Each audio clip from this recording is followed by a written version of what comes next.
What is different about your product? You got a story to tell, something gonna connect to somebody else. How to actually run a business versus having a vision for a business. A lot of people come to me and they say they're scared to take that next leap. Visual design is always going to be driven by the vision. And I just was like, how do I do this? What am I adding that they don't have? Hey, brand builders, ready to take your brand to the next level?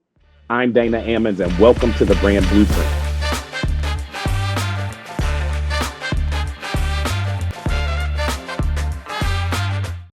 Welcome back to the Brand Blueprint podcast. I'm your host, Dana Ammons, and today we have an incredible guest with us. Ylorie Taylor is a dynamic brand strategist and chief connections officer, working with some of the top Black women-focused beauty brands and personal care brands in the country.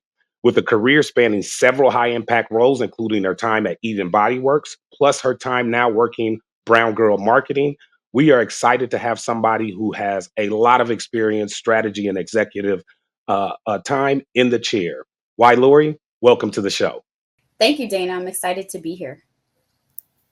We're excited to have you. Also, good morning and welcome to my co-host, Cataanda. Good morning, Dana. Good morning, Ylorie. Thank you for joining us.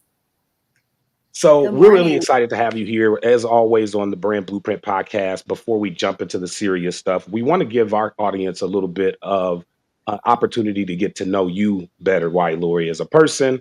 Kind of loosen up a little bit. This is not going to be focused on your outstanding experience, and we'll talk a little bit about that in the interview. But this is really more about who you are as a person. So we call it our rapid fire question session. Are you ready to get started? I'm ready. Let's go. All right, let's go. So number one, coffee or tea? Never coffee, always tea. Hot or cold? Hot or cold tea. Green tea, are you an exotic tea person? What are your tea preferences? So hot tea would be green or chamomile or maybe a sweet orange. Cold, my family's from the South, so you know I'm a sweet tea girl by heart. I know, that's right. I was just in Mississippi a couple of days ago, and I had forgotten how in certain places in the country, the default is sweet tea, and you have to ask for unsweetened tea. So I was with somebody who needed unsweetened tea, and it weirded me out a little bit because they were like, can we get unsweetened tea? And the lady was like, we don't make unsweetened tea here. So that being said, next question, what's the last book you've read? So honestly, I am in the process, I'm going to answer this not exactly as you asked, of rereading Profit First, recommended to me by a client because of some things she was saying that I clearly missed in the book, and I don't like to miss those key points. And then also, I have admittedly never read We Should All Be Millionaires, so that is next on my list as well. I have not either. You know, that's actually funny. I had that book recommended to me a couple of months ago, again, by another person in the industry that I really think highly of. And they thought, if you haven't had it, a chance to read it, pick it up. So definitely a great recommendation again. Favorite city to visit. First, let's actually say favorite city to visit, because I know how global you are. Favorite city to visit in the US, and then favorite city to visit outside of the US. Okay, so in the US, I'm biased. I live in New York. I love to be a tourist in my own hometown.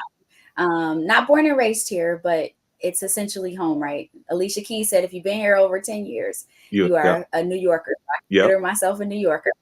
But outside of New York, I actually like sunny places. We like Miami, we like LA, we like Scottsdale. So we like warm temperature places, where you can go and really be outside and experience the sun, the vitamin D and nature. Outside of the US, so we're big beach people. I haven't been to London, which is on my list, which has nothing to do with the beach. Which is probably why you haven't been there yet. Right. My husband and I adored Paris, but it's kind of like France is for lovers. And then next on our bucket list would be Rome. Again, not necessarily known more for food than the beaches. Yes. And then our daughter picked Tanzania as her graduation trip. So we're in the process of walking through what that looks like for our family to visit. And I'm excited. I know quite a few people in Africa and from Africa. So excited to touch down in the motherland for the first time at some point in the future. a very cultured and worldly young lady. I can't wait to meet her. If she's picking Tanzania, I definitely think I want to ride with her choice. I also have on my bucket list, which I don't know, I say this guardedly, but I feel like when you get to a certain age as an African American male in this country, you want to be able to say you've made it back to the motherland at least once, right? And I haven't. So I've been to Europe, I've been to South America, I've been to Canada, bunches of islands. I haven't made it over to Africa, so that is a huge bucket list one for me as well. Here's a interesting one that I always find in our career track is a bit of a toss up. Are you an early bird or a night owl or both? Ooh. Can I say it depends? It depends. Okay, so what does it So, depend on? What are your conditions of sleep or sleep deprivation?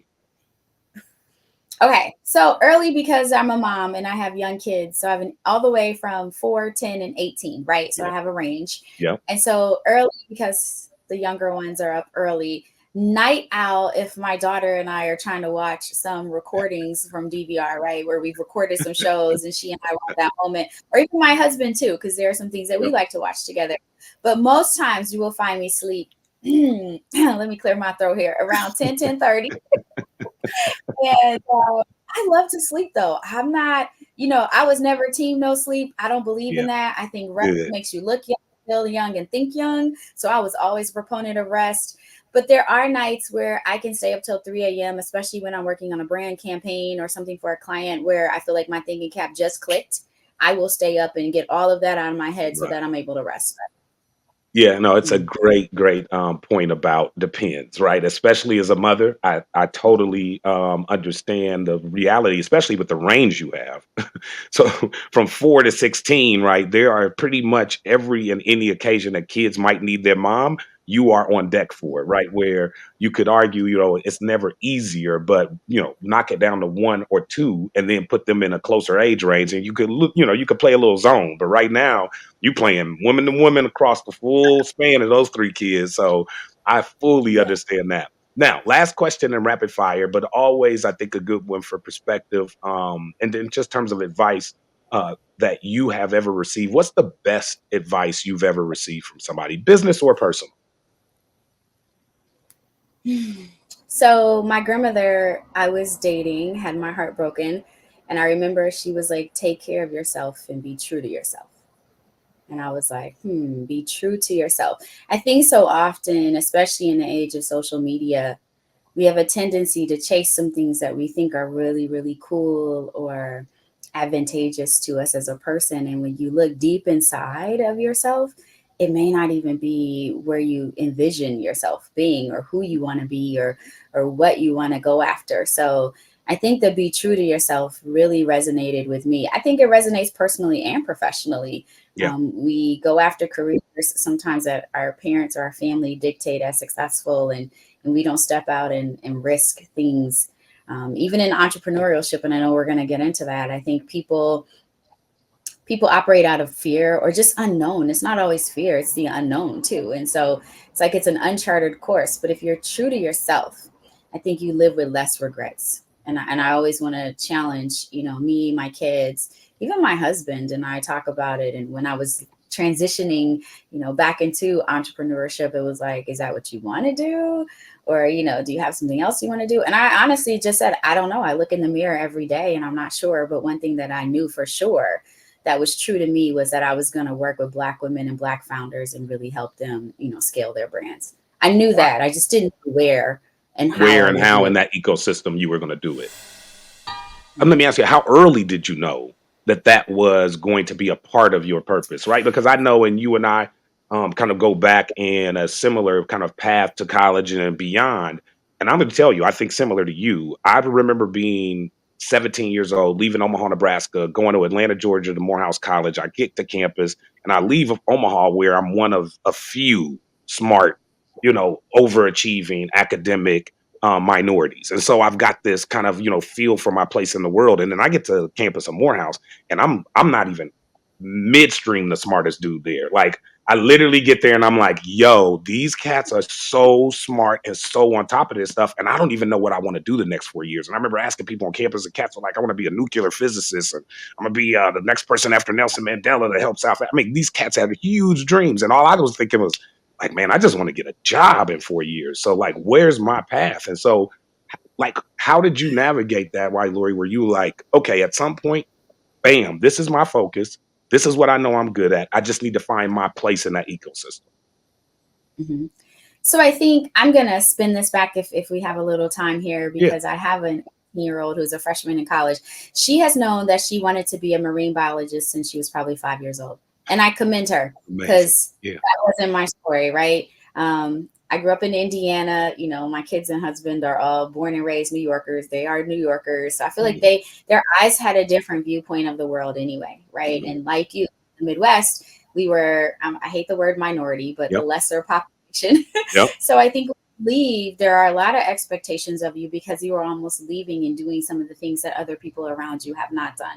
I was really strong in math, so I majored in what I was strong in. Luckily, my guidance counselor was like, if you don't know what you want to major in, pick one of your favorite subjects or something you really like, because you're going to be doing that a lot in college. So it's very different, right? Have no regrets about being a math major. In fact, you know, you can throw a P&L at me any day and I can match an economist on it. But I actually went into work in tech at IBM, and I spent a good portion of my career. When people ask about a foundation for a brown girl in consulting, that's where I got it from, because I was a consultant at IBM. And one day I looked up and, you know, money's good. You're 6 figures. You're not even 30, but you're not having fun. And when you're single, going home at night, it feels very different than going home to kids and a husband, right? So then you have a responsibility. You have to have a partnership and a conversation. But when you're by yourself, I said, you know what? I went on vacation. I came back and I was like, I quit.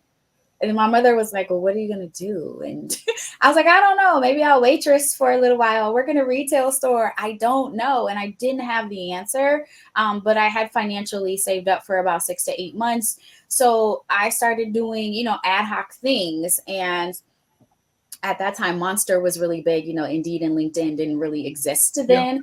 Speaking to my age possibly here. But put my resume on Monster, and someone noticed that I had some soft skills and some hard skills that might work in brand management. Had never heard of brand management, started doing a lot of research on it. And I literally, and I tell people, I fell into my purpose and my passion. I was hired in the beauty sector by a white company that had some Black brands there in-house, but had no one Black running or working on them. And they said, listen, we're looking for the face and the evangelist and the advocate and someone who looks like the customer. And I came in and I was like, this is my job. Like, I knew after the first interview, like, I belong here. These people need me. I get them. They will get me. And I definitely get the customer. So at 29, I would say through a lot of purpose and passion and faith and just prayer, I ended up in the beauty industry, and I never left. I literally was like, this is where I belong. And I thanked God every day and still do, because I get to work with women, in particular women of color, and helping them not just feel beautiful outside, but I think I do a lot of intrinsic work through philanthropy and volunteering and things like that. So. Wow, amazing. And I think, you know, one of the things you hit on early, which I thought was really cool, is you talked about your daughter who knew, right, day one, I'm going to be a marine biologist. And then others of us who we can go all the way to 29, right, and not really fully know. But I love that advice your guidance counselor gave you. I think on a very simple level, whether career or college, if you're listening to this or watching to this, that is a good way to approach it. When in doubt, fall back on something that you are either very comfortable with, very, very enthusiastic about doing. You don't have to be good at it, but do you love to do it? Will you wake up every morning and want to do it, even if every other morning you fail at doing it? As long as you've got that passion and that interest, it's a great place to fall back to if you don't have a plan, right? And I see too many young folks right now, I know, talking to my 3 who are much older and all entering into this, you know, college and beyond phase of life. And there's this tendency to want to follow the popular thing, right? Like the popular thing right now is go in and be an engineer and then build apps. You'll be rich, right? And so a lot of these kids who don't have a game plan, instead of following up with their passion, they go move into something in the IT or tech field because that's, you know, hot right now. And 4 or 5 years later, they're burned out, they're disillusioned, they're not engaged, don't want to get up and go to work in the morning, and back to that point of thinking, right, what do I do? So I so love that. Now, in the spirit of thinking through kind of your first transition, now you're 29, you're in the space, like I'm never leaving. Talk to us a little bit about it. Tell us a little bit about that next couple of years and how you kind of got your feet under you and started really like making moves in the industry. Okay. So I started my beauty career at Kenra. Kenra has the #1 hairspray, which of course women of color we're not using, right? But I think what I learned there though is they really took a hero product and built an entire empire on it, right? They figured out how to innovate fast enough to get customers interested in products, and then they would abandon just as fast as they would innovate, right? So it was like, we're going to drop 8 to 12 products a year, and whichever ones stick, we stick with those. And then the other ones, we either reformulate, repackage, redesign, whatever the case may be. And so I think their strategy was really strong. So we never did that on this side of the aisle. Yeah. That's how I'm afraid, because we have our Yeah. own aisle too, right? Yeah. We didn't do that on this side of the aisle. We really studied texture. We studied scalp. We studied style preferences. We studied lifestyle. So for us, I think we have always been and been forced to be, for lots of reasons, very customer centric. I think they could be very product and innovation focused. Yes. Because there was such a quick high turnover. Yeah. And then over here, it was like, I really got to get in my customer's life. And people had rarely spent time understanding the plight of women of color, in particular Black women, to know our struggle with our hair, how do I put it, the detrimental piece of being in the mainstream, right? And really going straight hair was the preferred method versus textured hair or curly hair. We wear braids. We wear braids on vacation. We don't wear braids to work. We had all these rules. And I don't know, I'm going to call them unwritten rules because probably no one really said them to us. And there are some spaces, I want to be transparent here. There are some spaces where people have been confronted about their looks and how they wear their hair at work. That was not my story, right? Correct. I was simply the girl with long hair. So they were very excited for me to come in. It was like, that's her hair. And now she has long hair and she looks like the customer, and the customers all want long hair. And I was like, everybody doesn't want long hair. Right. I wear my hair straight natural most of the time. Only sometimes is it curly. So I was like, everybody doesn't want straight hair either. And then it was like, I was transitioning out of a relaxer long before that became the natural movement. And I'm using air quotes, movement. I think at that particular time, I was at the pinnacle of, we will no longer be told how to show up. And can now show up as our true and authentic selves.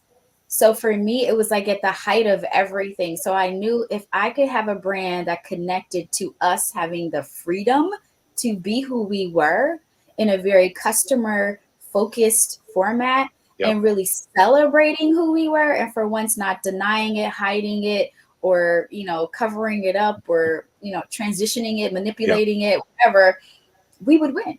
Whoa. We need to hear that one more time. So I knew if I could have a brand that connected to us having the freedom to be who we were in a very customer focused format and really celebrating who we were, and for once not denying it, hiding it, or, covering it up, or, transitioning it, manipulating it, whatever, we would win. And I think that's how I had a lot of early wins. People are like, she's so amazing. Her brain is this. I give credit to God, because things do come to me very easily, which goes into doing what you love and what your purpose is. But there also was this opportunity in the space to celebrate and to acknowledge and to own who we were. And it was the first time in a long time in history where we could do that without some national movement behind it, right? So I think, again, it was like opportunity met, everything. Timing, right? And you're right. I mean, that was like what, early 2000s? Are we talking like 2000 to 2004, 2005, that time frame? Right. So, I mean, I think we could, record that and just rewind it and play it out as the explanation of the birth of the modern day beauty category as it is today, right? Which is about, they use these terms and phrases now, personalization, right? And when you were just talking Right. about, like, the opposite of personalization is assimilation, right? So we used to assimilate, the beauty category used to ask everybody to assimilate to one image. And now we're on this new Mhm. spectrum where now everybody can actually be who they want to be, show up as they are, and then there are Mhm. these brands now there to meet you, right? Mhm. Like in the place where before, and I think you made the point, there weren't unwritten rules. And some of those unwritten rules even applied to products, right? What products we could use, how we use those products, sometimes how we use those products against the manufacturer or the brand's recommendation or recommended uses, because they didn't know exactly how we used it, right? So we were taking products and flipping them and using them for other things that they didn't understand or get, but we knew, right? So there were these these underground rules. Cataanda and I talk a lot about this in terms of the customs and the things you learn in your own household, especially in African American households in this country growing up. And all three of us are Midwest kids. And in this space where a lot of those things then do turn to product concepts and ideas later in life, because you like, hey, my mama taught me how to do this, or my grandmother taught me how to do this, but I didn't necessarily see a product for me in the marketplace that represented that. All right, so as we get a little bit more into all the things that you've done, we would like to know, how did you develop the brand identity for one of the brands that, is on your roster, Eden Body Works, and what was your approach to building the brand's connection with its audience, being also consumer centric? Sure, sure. So I think Eden was at the forefront of the natural movement. Jasmine, who is the founder, was a teenager, right? She had the Hmm. same experience a lot of women had. She had damage. She was over the relaxer. She was trying to grow her hair. And Jasmine is an engineer by nature or by trade and by education. So I want to give credit where credit is due. So she started mixing just oils and different herbs and natural and products and organic items, and she came up with these great formulas. So I met her and her mother through an industry colleague who said, I know someone who can help you.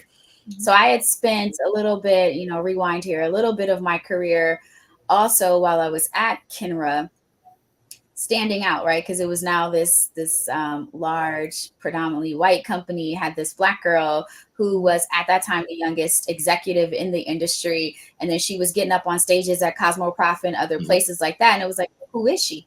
She Hmm. just appeared. Like, she didn't grow up in the industry, and if you know anything about Black-owned brands, they tend to be generational, right? They're family members.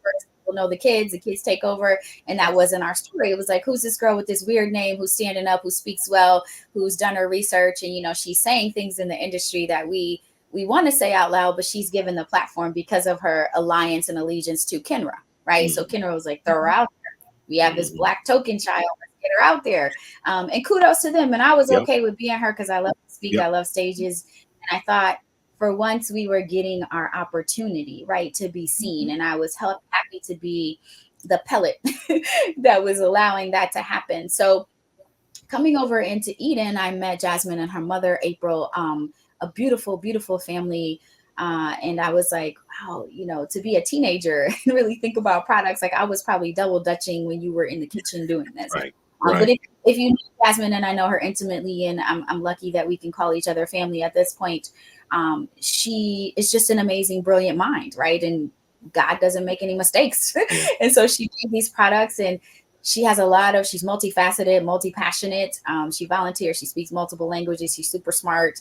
And she decided she wanted to go to college. And her mom was like, well, she doesn't want to abandon the brand. She really wants a partner to help her. So I functioned as a fractional founder. And for those of you who don't know what that means, it's like, I'm not the founder, but I'm in the role of making the strategic decisions and carrying out the vision and mission as though it were my baby instead of Hmm. hers, right? Hmm. And so I came in and I was like, well, who really is a customer? And it's funny because I do a lot of that work now with purpose. Then I was just like, who's the customer? Because I was like, is it me? Because I'm over here with like 3A and Jasmine has 4C here. For those of you who use those Hmm. numbers and nomenclature, we didn't use that at Eden, by the way. We said straight, curly, kinky, whatever. But it was like, who's the customer? Is it me? Is it her? Is it a combination? And if it's Right. a combination, how do we address those needs across all of our products. And at that time, she had like 3-4 products, maybe. By the time I left, we had like something products. So the first thing I did was called a friend who worked in PR, because I thought her story was amazing and it should be told. And she had just started a blog. She did that blog. So Renee and I got together and I said, hey, help me tell the story. Help me bring this to life. And if you know anything about Renee and I, the synergy of our friendship and our business relationship is that if it involves Black women, let's go. So we came together. Brunches had just become really popular in the early 2000s. Gosh, you guys will remember they had shows about brunches and all these were coming out. And so we started throwing brunches and people thought we were doing it just to brand, right, for the social aspect. Now, we knew Black people craved community. We knew that. Correct. We knew that. That's why brunches were popular. Yeah. But what we also did was use it as a research tool to see who came, who was coming in the room, who was interested in our hair care products, what type of hair they came with. But we use it as an educational form. So I use the term 2 words: immersive experience. I want you to come and be fully involved in it. So we're going to educate you. We're going to entertain you because we're going to have a DJ, you know, all the things that our culture loves and soaks up. And we're going to send you home with some free products. And we're going to encourage you to help us build this industry and build this brand. Wow. Now, one question I have, Ylorie, just following that before you finish that thought, just circling back to the first step that you kind of said, hey, who is this for? Right. And you did, you know, we in the industry, depending on who you talk to, we will, you know, from a nomenclature standpoint, either say the range of hair textures is 1 to 4 plus locks, or you to your point hear somebody say straight or coily or kinky or curly or wavy, right? So there are different terminology and ways of speaking to hair texture. And you also made a quick note though, but at Eden, we kind of just went with the straight nomenclature of straight, curly, coily, kinky. How did you decide how to speak to your consumer in terms of those specific terms and uses of terms? Like what was the deciding factor to not use type 1, type 2, type 3, type 4 versus kinky, coily, curly? First of all, we have layers to our hair, just like we have layers to our personality. And I also thought there was a lot of education for a consumer to figure out if she was 3A, B, C, or 4A, B, C. I think now it's mainstay, so people understand it a lot more. But if it's new to you, you still are lost. And we forget that there's a constant education that has to go on as a brand. You are constantly going after new customers. You are constantly educating your current customers on usage and how to, you know, properly share your products with other people, use it on your own self, mix products because you mix it wrong, you end up with flakes, you end up with this. So I think for us, our philosophy was always keep it simple, like the KISS principle, right? Keep it stupid, right? Simplicity wins. Hey, Eloise, rewind that.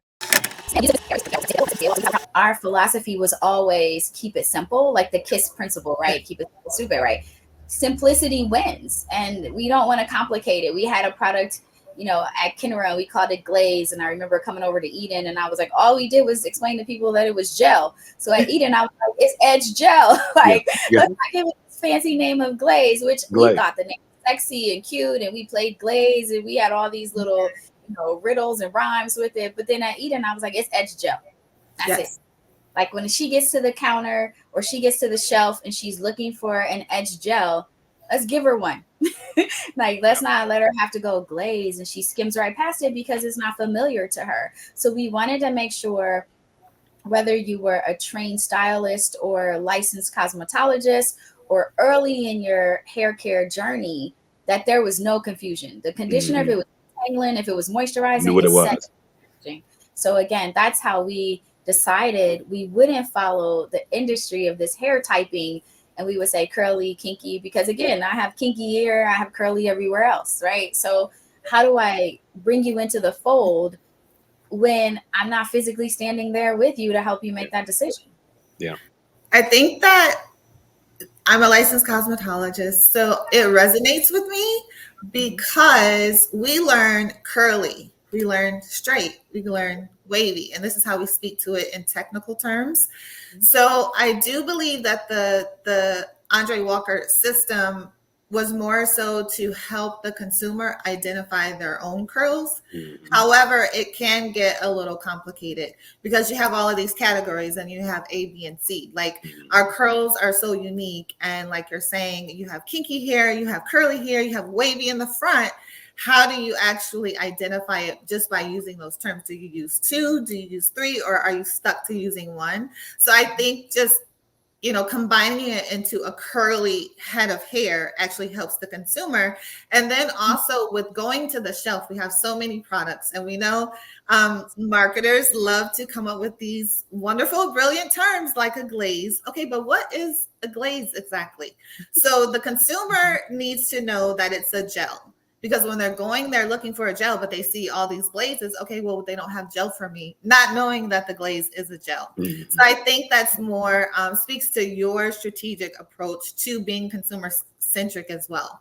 So I really love that. Yeah. Thank you. Now, one question also, and this is a little off track, but I think our audience, which is primarily founders, aspiring founders, and specifically women of color in that space, you talked about something that, again, not the goal of this particular podcast, but I think it's so important to just touch base on it, which is the fractional leadership relationship you developed at Eden.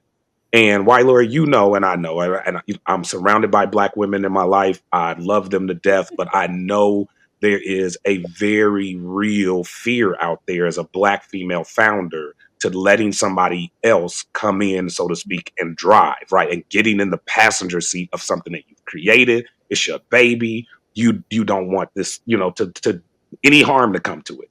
How, Ylorie, from somebody who was picked to and trusted to come in and take that very critical position in a company, especially early in a brand's growth, first, just talk to female founders about why that might be an important move for them at this point in their career. And then secondly, what should they look for? How do they figure out, Ylorie, who to trust, who to actually put in that position? Because I deal with this probably once a month in some client conversation, right? And I think you are such a great a person from an experience standpoint to share with our audience, like what that looks like and how you get there.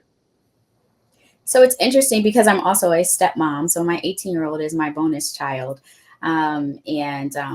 For all intents and purposes, when people are like, oh, you look just like your mom, we don't correct. And we probably got to that point because over years and over time, I knew what position I played in her life, right? And I think it's very similar to the fractional founder. I understand my position, and I don't want to ever make you feel uncomfortable or inferior or insecure about my role and position that I play professionally, in this case, because that's what you asked, but personally was my example, right? We have very unique family dynamics that work very well, where we co-parent to the point we can vacation together. And I look at my professional life and I think I want to have that same type of synergy, right? I don't have room for drama. I don't, my personality doesn't emit any type of negativity at all. And I'm very transparent and very candid. I mean, Dana, you've known me for years, so I speak exactly what's on my mind. But I think we have to develop relationships, and we forget that relationships take time. So I tell people, just like dating, professional relationships take time. You can't go in and your boss is like, oh, I hired this badass woman. Yeah, okay. Your friends think that. Maybe your colleagues think that. Maybe even the industry thinks that. But allow your manager to get to the same conclusion, right? So I didn't come in telling Jasmine, oh, you need to do this, you need to do that, you need to do this. I came in and I said, let me understand your vision, your mission. Let me soak up what this meant to you, and let me see how I can evolve and elevate that, right? I never tried to change Eden. Not once. Because it was hers. To me, it was always hers. And maybe because I was a stepmom, I understood that this was my stepchild, essentially. I love that analogy. That is such an appropriate analogy. I couldn't change this person because it came from somewhere else. And I had the benefit of influencing it, growing it, raising it, right? Loving it as though it were my own. Yep. But That's I why I love that analogy, right? The analogy, same. We share that point in my oldest daughter is my stepdaughter, so same thing. Like I learned at a very early age, and I think the quintessential point of that is, as a step parent, your job is to love, right? Like you're there to love that child regardless. In a similar, such a similar way, in a fractional leadership of a small brand, your job is to first come in and love that brand just as strongly as that owner or founder loves that brand. Right now, why, Lori? How do they find now? I'm a founder. You've gotten me over the hump of trusting that that's something that I can do. I understand that the relationship's going to take time. Where do I find you? Where do I find a why, Lori? Where do I find somebody who fits my business, kind of category and needs, and sure, so I can start developing that relationship? sure.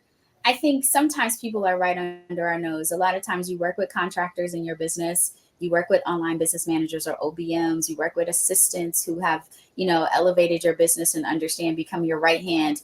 That doesn't mean everybody can step into that role, because this role isn't just about managing the daily operations and the overall archaeology of the brand. It's also the leadership of the brand. It's the evangelism of the brand. It's really as though you're stepping away and you're allowing someone to fill your shoes completely, as though you feel like, I'm not going to miss anything. Nothing's going to change. As it gets better, people aren't going to recognize that there was some big cultural shift to my brand. So I think that's one piece of it. The other piece is people like me have to actually become visible. Right. Lovey put up a post the other day and she was like, your silence is erasing you. And I was like, Wow. dang, I felt dragged. Yeah. Yeah. I felt dragged. And it's not that I wasn't Wow. I was intentionally silent for extended periods and different periods in my life because of personal reasons and etc. Right. So I gave myself permission and grace to be quiet because I had some healing or some therapy over here. But the other side was, I was not sharing my receipts. I wasn't standing up and saying, listen, I did that. I've worked with this brand. I work with that brand. Retailer buyers know me. I was running Eden as a founder and going to retail meetings with other Black founders who called me because of a referral. That's how I've always got business. Now I'm at a stage where I need to actually speak up. But I would sit in a meeting with someone and the buyer would say, you do know she runs a competitive brand, right? And they were like, but I trust her because she built a relationship and helped me in the background of my brand. Yeah. And I would tell them, take me to the meeting.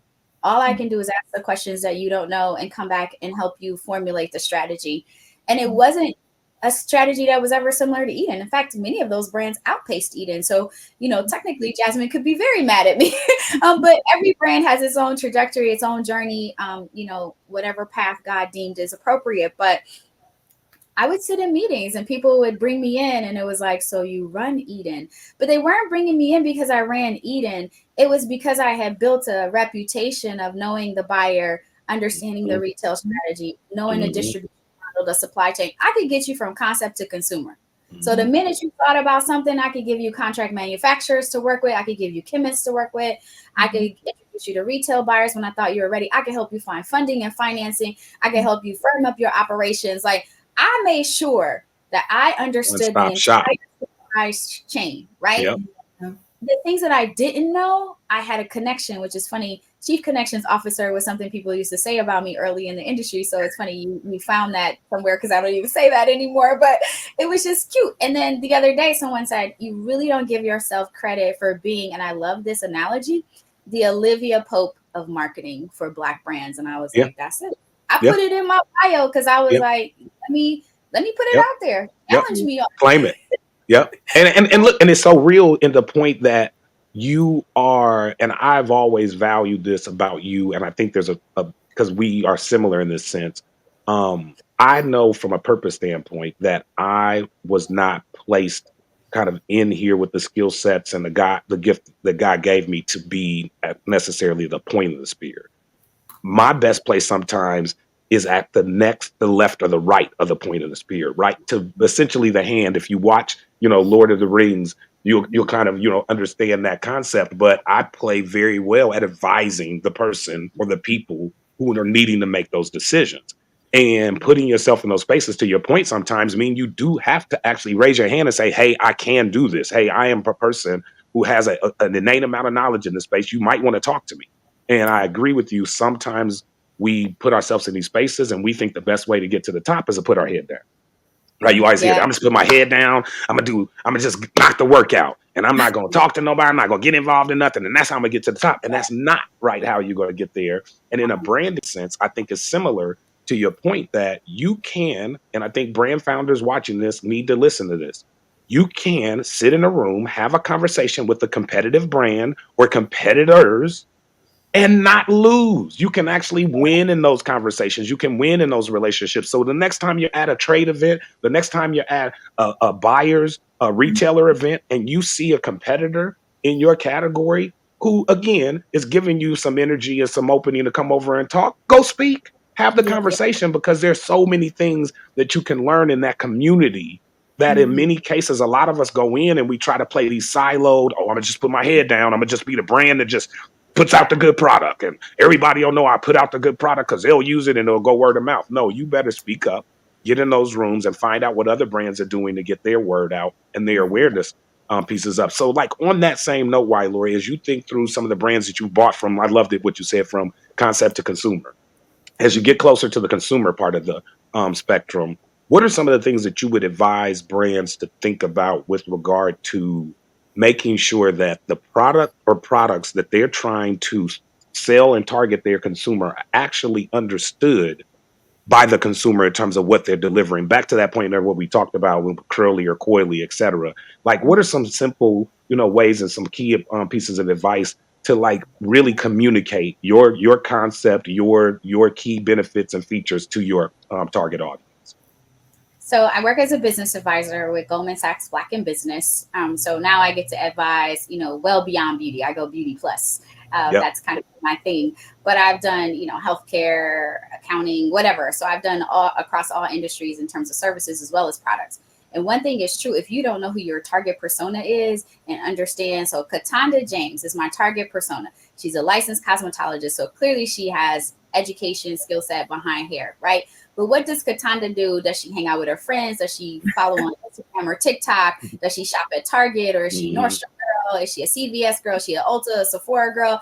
I really, really try to understand my target persona, because when I do that, I'm also going to understand her needs. Does Cataanda really need me to educate her on hair, or is she looking for the bomb red lipstick like she's wearing today? So is it lip balm?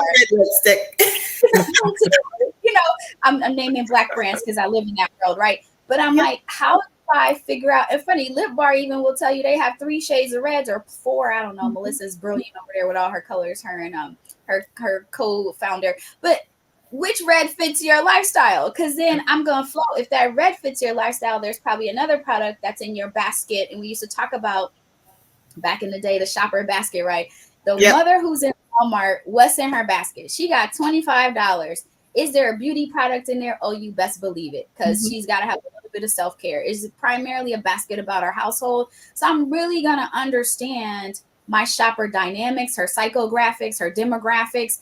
I'm really trying to understand all that. And then I have to know her pain points as well as her budget, right? So if you are a luxury brand, clearly your girl doesn't spend as much time in Walmart as a discount or, weekly type of shopper. Luxury implies, I'm getting pieces that are timeless and classic, higher retail, premium price. There's a reason why we say masstige for Target, and then we say mass for Walmart, with dollar chains, and then we say premium for Sephora and Ulta. And I stayed in that beauty space on purpose because we started this conversation that way. Yeah. But it's the same thing with Nordstrom versus Target, or it's the same concept. So I tell brands all the time, first of all, most brands hate to hear this, but girl, you're not your primary customer. You're just not.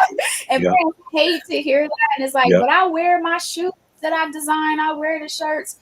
Okay, but you are probably not your primary customer. So founders really have to take a step outside of who they are and go, who's wearing my designs? Which, here's all the cheats, right? As a consultant, you can survey your customers and find out a lot of information. You can actually ask. You can put it out there on Instagram. You can look at your analytics. Data-driven decisions are pretty amazing these days. So you can actually figure out who your customer is. Does she hang with her girls? Does she go on luxury retreats? Does she vacation as, a treat to herself versus, something that's a part of her regimen? Is she getting facials? All of those things. And funny enough, they don't just tell you about her beauty regimen. They tell you about her lifestyle. Yes. Is she a mom? Is she single? Is she working? Is she an entrepreneur?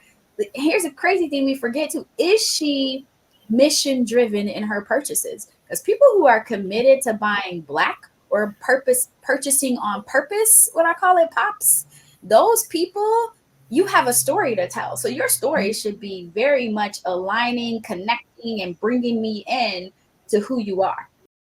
Can we hear that again? You have a story to tell. So your story should be very much aligning, connecting, and bringing me in to who you are. So I think as brands, we start to look at products.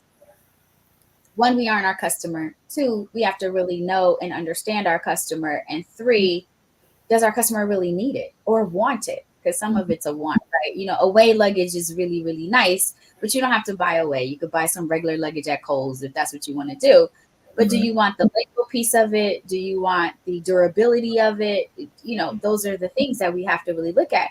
For Away, she was like, I needed luggage that didn't break, was really sexy, pretty colors, lightweight. She was a woman. So she realized all the pain points of developing that luggage. And I think sometimes we bring out products and we love them. And then we stay so long with them, not realizing our customers didn't really ask us to do that.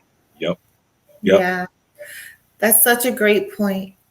I often say, just speaking to like shopping the shelf at Walmart, you have your shopper that has her 3 kids in daycare now, and she needs to hurry up, pick up the product and go, versus someone like me that doesn't have any kids. I can stand there and read labels all day.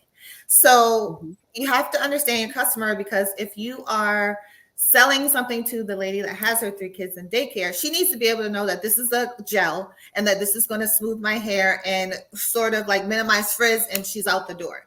Versus me like, picking up all the things and I have time to do that. I feel like sometimes founders don't understand that the messaging has to be there. It has to be clear and concise, because this lady has like 15 seconds to choose her products. So you mentioning that actually reminded me that, we have to be clear in our messaging and we have to know our targeted customer. That's very important. Absolutely. Absolutely. Very much so. Now, one other question I wanted to just kind of follow up with, because you did touch on a couple of, I think, key challenges that early founders in new brand spaces encounter. And as you mentioned, we're talking beauty and hair, but this really is broadly probably multiple categories in the consumer products industry, which is, as founders, we tend to fall in love with our own products, right? And we have, and it's not to say that that's not a great quality of a founder, right? You do want to see somebody who's passionate about what they're trying to bring to market, but it can be limiting, right? It can keep you in a box in terms of expanding features and benefits. It can keep you in a box in terms of understanding that there might be more applications for your brand, which means more markets. How do you, Ylorie, work with, especially in your current role, work with founders? Because I know you get them all the time. They come in the door and they're gung ho about, hey, this is what I'm doing, and I don't understand why it's working, but I know this is the right thing to do.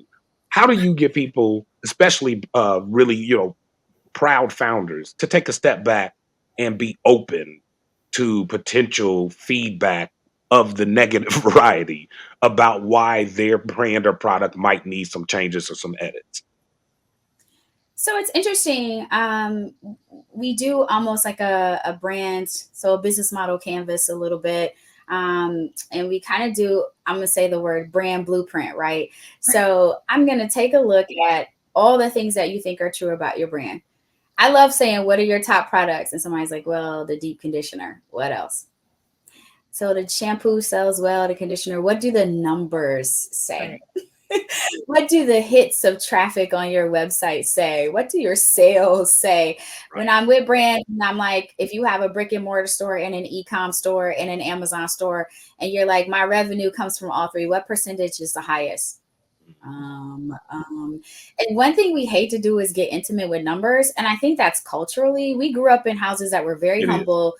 Yep. We didn't have financial training in school. Yep. We didn't sit down and pay the bills with our parents, so we didn't understand. And then as parents, we don't put those burdens on our children when the money, the month is longer than the money, right? So I think those are realistic things that happen to founders, right? Yep. You get in retail and now you're not getting paid for 60 days. So you're the bank because Sally's not paying you for 60 days. And you're like, oh my gosh, but I had to send inventory ahead of that. And now, Right. I have to get a bank loan. And how do I pay the bank loan back? And what's the structure of the loan? And we don't know. You should get a line of credit. So then you use the line of credit to do your inventory versus your cash reserves. All these things are true.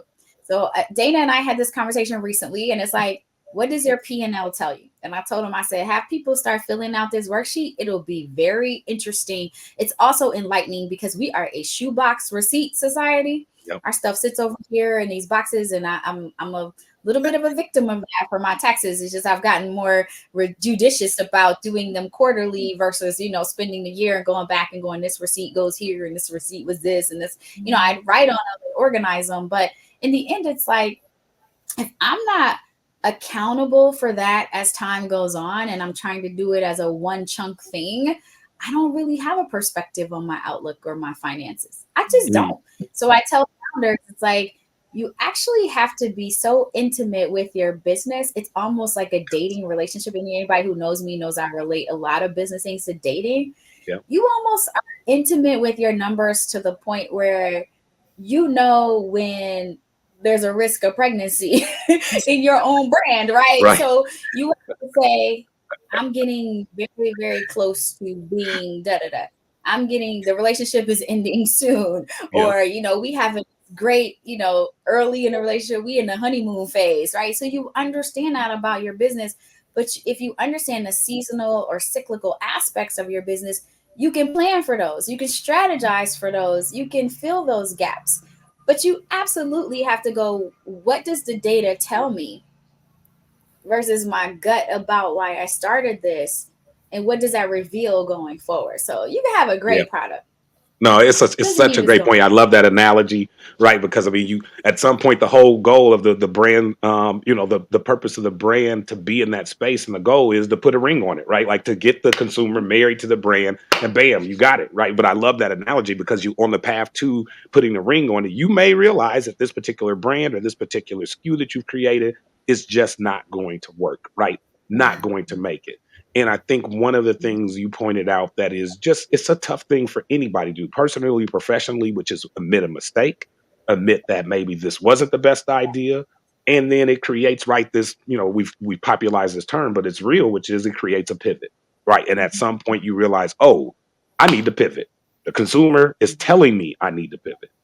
And so let me go do that. Now, this is another conversation or another part of the conversation, Ylorie, that not a lot of publications and brand platforms talk about, but I think it's one that we do need to talk about, which is the concept of growing a brand from founder all the way to commercial success, to hitting millions and millions of dollars of revenue, eventually getting investors involved, raising funds, et cetera, is kind of a new version of the American dream, right? The ability to really set yourself up for generational wealth by growing a brand to a level where you can actually take the proceeds from the brand and put it into your family and other passions, et cetera. However, in the experience in our community, that path has been somewhat clouded by this cultural, I think, community backlash and belief that there's a penalty to selling out, right? Like you want to grow your brand, but don't sell out. Don't sell to the conglomerates. You got to keep the brand real for the community, which unfortunately keeps the revenue and the value of that brand locked into the business and doesn't allow those owners to fully access it, right? So one of the things I like to talk to my founders about and my clients is knowing the path that you're trying to enter on from the very beginning. If you know you want to grow something to eventually scale it and bring other investors in and take some of the financial rewards from that action and use it other ways, then that's the path you need to plan from the very beginning. If you know you don't ever want to sell it, you're going to grow this business, you're going to bring your kids up in it, you're going to set it up structurally to be in a trust and never leave your family's ownership, then that's another path. But I think that far too often we don't consider the first path, which is let's go out and build a scalable business, commercialize it, drive some revenue, and ultimately either sell or bring enough investors in where I can reach financial benefits of my own. What do you think about that whole argument right now in the community? Why, Lori, and how would you advise brand founders to think about, especially working for somebody like Goldman Sachs? I know that Sachs has got to be a constant kind of behind the scenes conversation. Is this an opportunity to commercialize and grow, or is this somebody that is just going to probably be a small kind of segmented brand that will just be out there as a niche brand for a while? Okay, so Goldman clearly is in the grow and scale business. Yes. We're in the exit strategy business, but they definitely are in the grow and scale. So we are always tasked with that when we work with brands is what's the growth path, right? What's the scale? What's the action plan to scale this business to whatever the end goal is? I think let's give a couple of different examples. One would be kudos to Lisa Price for being, the not founder, first founder, but the person who started that whole process of what exiting could look like. Yeah. Right. So she also took most heat, unfortunately. She did. And did so with so much humility and grace, right? Because I feel like we literally, and I'm saying we culturally attacked her. We did. Right. It was like, you made it. And here's the funny thing. I don't know that she ever saw the exit being what it was, but we had to give her permission to pivot, change your mind, to have other interests. So kudos to her. Then, there have been many follow-on successors, Rich and, Courtney and Monique and blah, blah, blah, blah. And each one of them have done it differently, right? Rich did his in such a way that he was like, oh, but I'm going to start this fund so y'all can't get mad at me because now I'm going to help y'all. New Ventures Fund. Shout out to Rich. Yeah. So, shout out. And then, Monique said, I'm going to sell it, but I'm going to remain in charge and I'm going to stay active. Courtney, I'm going to sell it. I'm going to go do some other things and you'll never see me again in here. Well, she's back in here. But anyway, so it's like all of these, it's funny because we can change jobs, but we can't change businesses. And I think it's so cult of us to feel like that, to not allow others to benefit from just even watching our path. Look at B. B from the beginning of Honey Pot said, I'm building this. She always said she was exiting. She never wavered on exiting. You just were waiting for the day that she sold so you could see how much she made, right? Always about the exit for her. Good for her for knowing. It's like college. Good for her for knowing what she wanted to do. But if I build a brand and maybe I get tired, maybe my family situation changes, maybe I become a care provider and I'm just exhausted, I might have to sell for other reasons. People, it's interesting. We personalize it as though it's ours, and we should, because it's what builds up the brand, right? But at the same time, it's family, and we gotta let family be family and do what family is gonna do, what's best for them. So. No, I love that. And I love your encyclopedia knowledge of all of the different founders who have had the opportunity to exit in some fashion. And you spoke about a couple of founders and a couple of brands that, to your point, we know have gone on to use some of the funds that they reaped from that sale to actually reinvest in. Probably the biggest of those examples is Rich. But in the spirit of kind of the category, that is not a new thing at all, right? It's been done across other cultures for hundreds and hundreds of years, right? We just have now finally got to the point of saying, hey, let's try to pull some of this money that we've pulled from the community through this brand to put back into the community. So now I ask you this, and thinking through this, and brand owners and founders watching this, let's say I'm a founder of a brand, and right now I have a brand that's doing pretty decent. I'm feeling like it might be an opportunity for me to go and maybe sit with somebody like a Goldman Sachs and start talking about formally what is the next step that I need to take in order to get my business in that room, right? In that room where, these unnamed, high net worth individuals and VCs and family offices are, thinking about buying you. Like, how do I get in that room? How do I get ready to or get exposed to that side of the business? Can you give them some advice there, Ylorie? Yeah, so don't be a novice. First of all, you're not going to go into Goldman Sachs and interview for a job that you haven't researched. Talk to somebody who worked there, talk to somebody in a similar role, or even research the company. So give them the same benefit of the doubt from an investment standpoint. Melissa Bradley of 1863 Ventures is heavily involved in a lot of the initiatives of many corporations, but she also has boot camps. She has opportunities to learn. She does webinars. She shows up and speaks at summits. So arm yourself with knowledge. That would be my number one recommendation, and do your research, right? So I Fund Women is another example. Tory Burch is another example. There are so many VC and Pitch My Brand. Black Girl Ventures has a pitch in New York, next weekend or the weekend after. I think you have to be in the audience. Even if you're not pitching, start going and understanding what are the elements to make your brand solid. Finesse your pitch, right? Elevate yourself and your brand and your pitch, so you can go and you can see, oh, she won. I get why she won versus I thought the other girl was good too, but this girl really, because they give you the answers. It's like if you want to date, you can't sit at home and wait on somebody to knock on your door. You got to go in the bar and start to socialize, and eventually you meet the match. So I want you to do the same thing, which is go out and pursue, be in pursuit of your dreams. Hey, Eloise, rewind that. Go out and pursue, be in pursuit of your dreams, right? If you want to get some capital, some VC money, investment money, call Dana.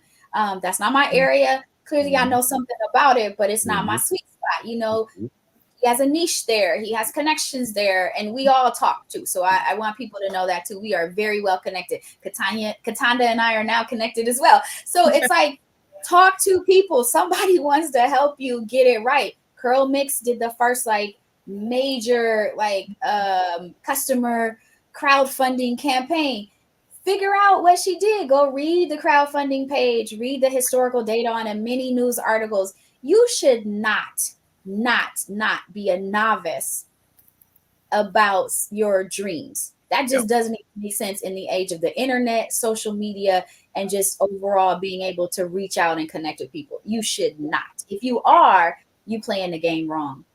You're just playing wrong. Yeah, no, it's such a great point. And let me follow up by asking this, because I think your experience is so cool in the sense that you have bridged both the founder brand startup space. You've worked for large conglomerates and corporates. You've also and currently now run your own firm. So if you think about kind of the array of services and service providers and the ecosystem that supports founders, Ylorie, what are some other resources that you would strongly encourage people to check out, including obviously your agency itself, but please share some additional resources and some additional, channels and people that people may want to seek out to, continue to find success in this space. So we often, I don't want to use the word joke, but we chuckle a little bit when someone comes to us and they're like, I spent $5,000 and learned nothing. Like, so what made you feel like you could invest $5,000? And then, or we go to an event and it's like, I didn't meet anybody. So I didn't get any leads. Yeah. Yeah. Like, what was your purpose for going? And sometimes we do because it looks trendy, it looks glossy, it looks happy, and it's like, what are you going to get out of it? It's the same thing. I keep going back to, I'm gonna use friendships because some people don't like dating relationships, and I have to respect that. What do you get out of a friendship? Cataanda and I just met. We go for coffee. I understand she's a licensed cosmetologist. Next time I work with a brand, maybe she comes on to consult, right? But I have something in mind. I'm not just bringing her to the brand like she's helpful.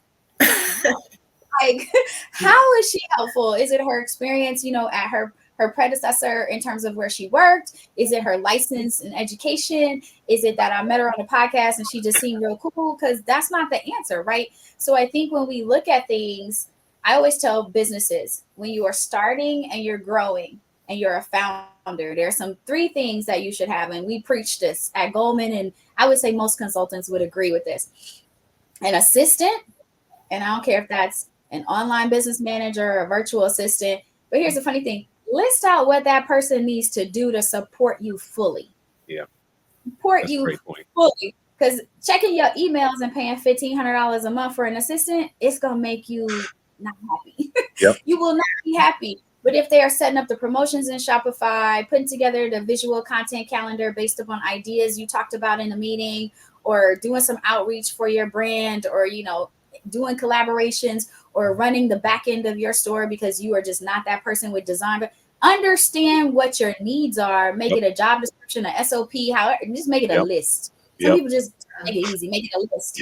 This is what I'm hiring you for. This is the money I can budget each month to pay you. And let them come back and either adjust the list or say, I think you're missing some key points, right? If somebody comes back and says you're missing some key things that I've done for other founders, girl, that's your girl. At least to start, right? That's your guy. Your guy too. Correct. So assistant, whatever format you want to call it, online business manager, assistant, marketing coordinator, I don't care what you call it. Because that person may also be doing some social media over there too. The other piece is your accountant. Most founders are not financially savvy. Just not. I have slid in the DMs of like at least 3 brands over the past 2 months that says, call me. And they're like, I appreciate it. You think any of them call me? No, but I know what's wrong with your brand, and I don't even know your brand. It's your operations and finances. I already know what's wrong with it because I deal with it every day. And I'm willing to help you. I didn't say call me or here's my rates, here's my Calendly. I'm volunteering to help you get unstuck. Right? The other piece is an attorney, because we love to go into retailers and not read the contracts, not ask somebody already on the shelf their experience. So how does Melissa get on the end cap? There's a fee to being on the end cap for Lip Bar. Let me use people's, everybody might not know names, right? How does Shea Moisture do promotions? $5 off your $30 purchase. They eat the $5. They eat the promotional tag cost. Somebody got to put it up there. There's a labor to the store. So it's like, you need an attorney. And these are the attorney and accountant. Let me be clear. Contractual, not retainer position. Not retainer. Correct. Right. So you don't even have to budget for that monthly, but you got to account for a yearly. So if it's $1,200 a year, it's $100 a month. You put it over here and you dump it. And to that point, before you go any further, because I hear this all the time, which is I was going to do it once I started making money. So let me be clear. If you don't do it, it will prevent you from making money. And that's one thing that people don't get. A lot of us will say, I will do the right thing. I'll do it by the book when I get to the money. Right now, I got to do these shortcuts. In this business, if you shortcut it on the front end, it will cost you dearly on the back end. And listen, the first time I started Brown Girl, which was like just a fun moniker, almost 20 years ago, I didn't have a separate bank account. This time I was like, you know what? You're going to get this routing number with this account, with this EIN. Exactly. My social security, because times are changed. Like, you're not getting all that. You're not writing checks to Ylorie. You're writing them to Brown Girl Marketing. There's a Chase bank account for you. If you need to do, a credit card bill payment, then there's a bill pay. There's a bill.com. I have a Honeybook. I have all these things, right? That I don't really want to have all these things. But I also have leveled up, matured. I have seen what happens when we don't do the right things from the beginning. And honestly, it forces you to be a better business person. It does. Really does. It does. And I think it's a great point in terms of understanding the service providers that are critical for you to have on the team.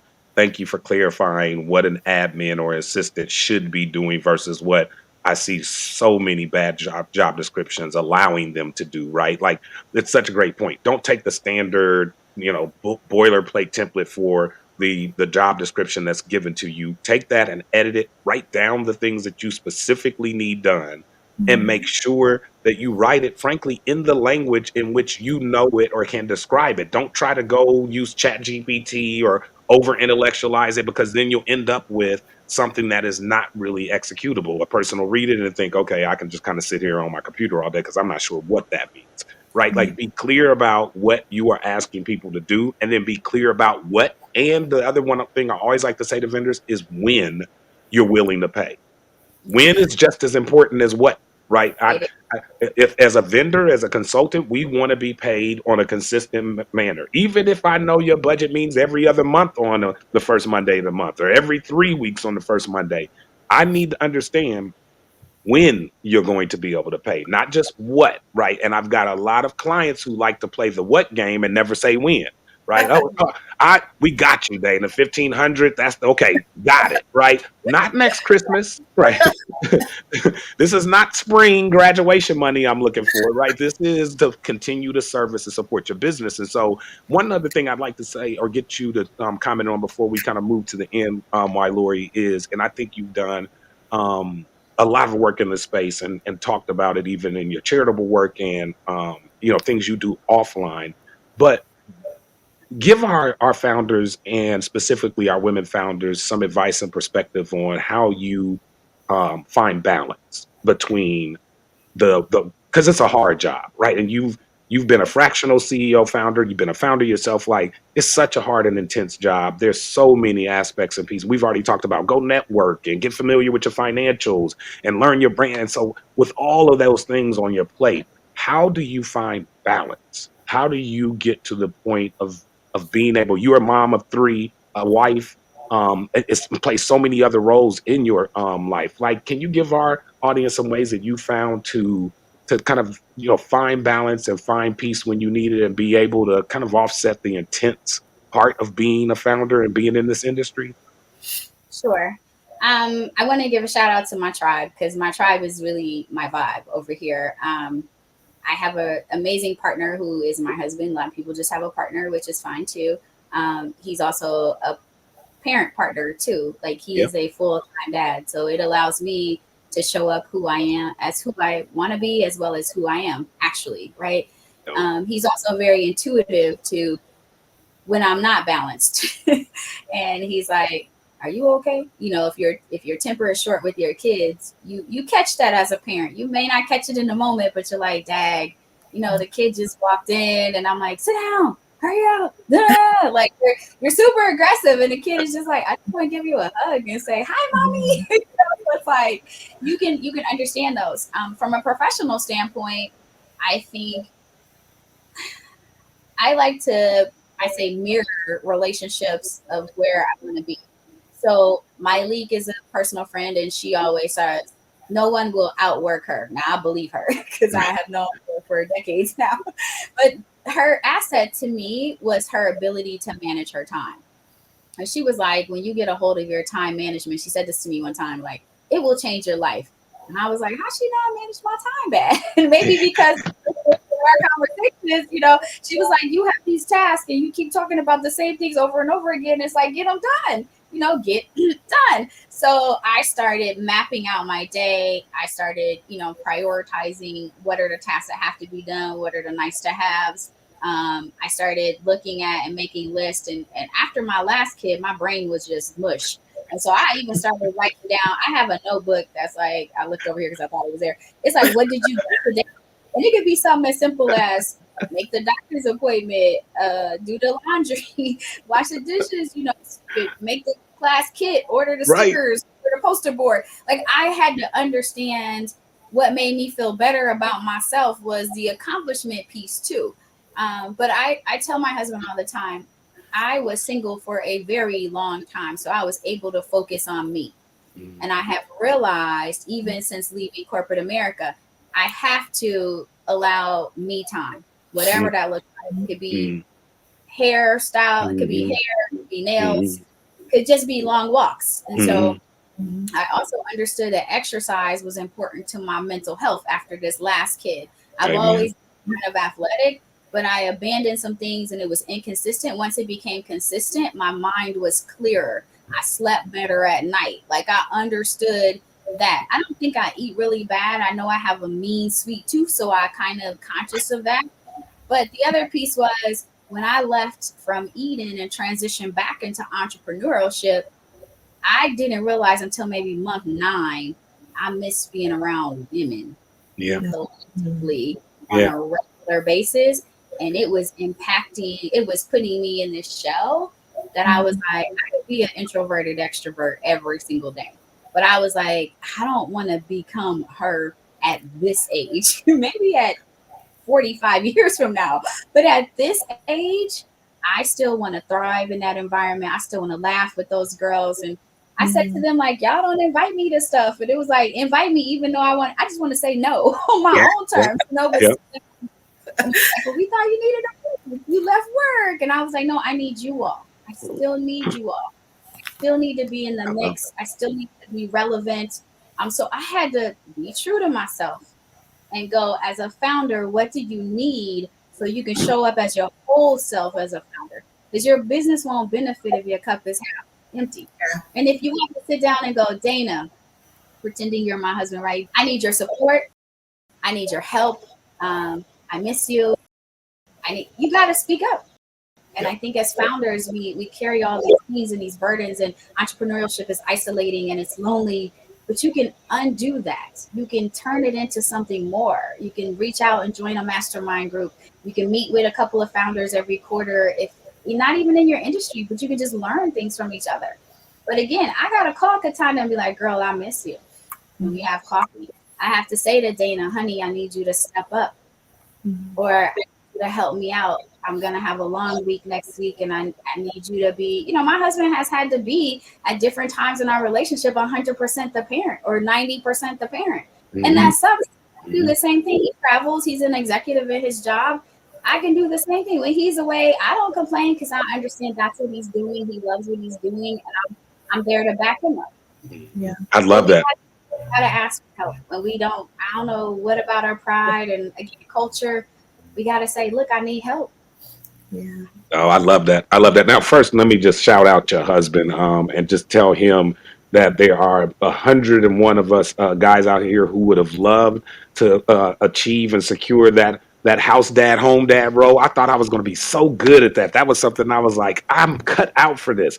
Didn't quite get with the right person that could have created that for me. That's a whole nother story. But I want to shout him out because there are a lot of brothers that are embracing that role. And frankly, it is something culturally sometimes that we beat ourselves up on, or we even guys, we give the other guy a bunch of stuff about being the guy that's like fully 100% supporting his queen and at home, kind of manning the front of the ship with the kids. But it's a reality that we need more of, right? Like as many Black founders as I see female founders in the space, we need more of y'all brothers to step up and be willing to back them and make sure that, to your point, when they need to take 90% off of or 100% off of the main duties of holding that family down to make sure that they're moving that brand forward, that they got that person that's backing them up and can step into that role immediately. So I love that about your partnership and about your tribe.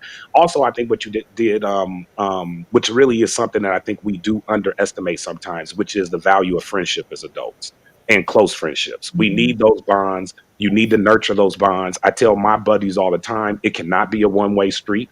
To your point, it has to be a two-way street. If I'm calling and I'm asking and I'm sharing, then I need you to call sometimes.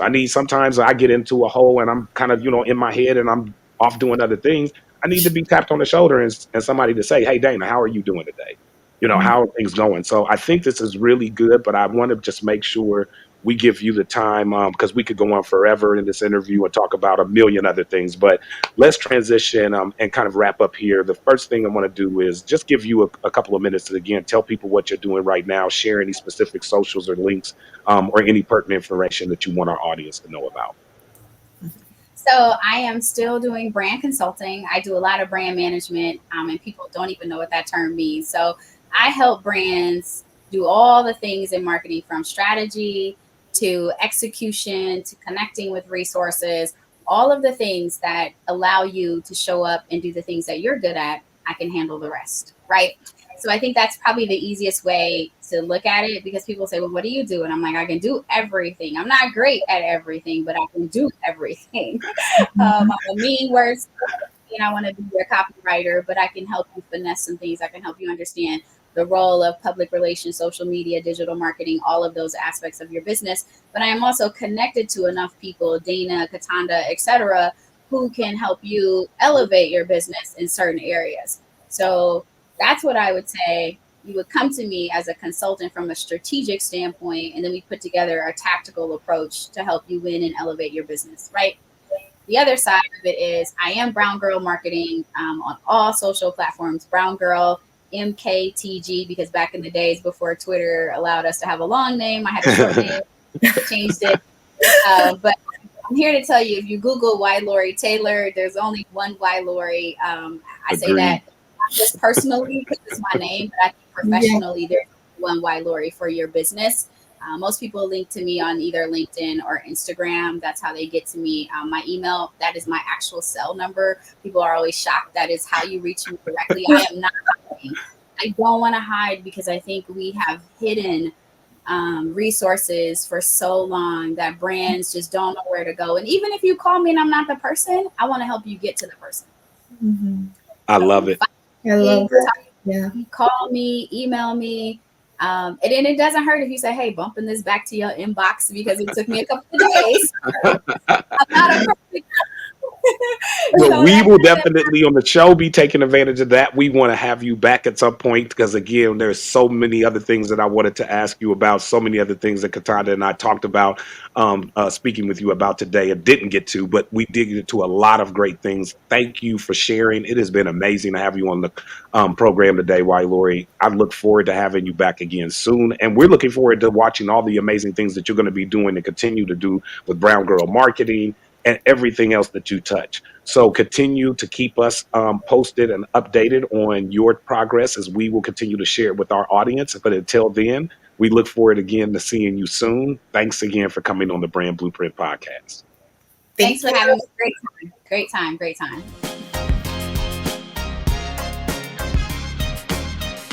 Thanks for joining us on the Brand Blueprint journey. Make sure to follow us on all of our social media platforms to stay updated. Watch the full episodes on our YouTube channel for an in-depth experience. Don't forget to subscribe to our website at thebrandblueprint.biz for exclusive content and materials. We're everywhere you need us to be.